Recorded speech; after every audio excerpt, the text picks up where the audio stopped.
Simone Corona, 3 vantaggi rimontati con questo Follonica, il Sarzana non riesce a vincere, anche all'andata finita in parità. Sì, vabbè, stiamo parlando di una squadra con cui giocheremo l'accesso delle posizioni, per me alla fine forse dei play-in, vediamo, tutto l'anno. È stata una bella gara, penso che il pareggio oggettivamente sia risultato giusto. Logicamente chi è in vantaggio fino alla fine pensa di aver perso 2 punti, magari dopo il pareggio loro per la punizione di prima sbagliata penseranno di aver perso i 2 punti della vittoria.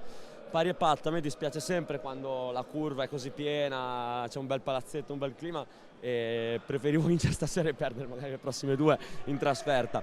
Però vabbè, sono un po' amareggiato stasera, ecco, però continuiamo così. Quest'anno stiamo anni, raccogliamo più di quello che meritiamo, quest'anno stiamo raccogliendo molto meno di quello che meritiamo.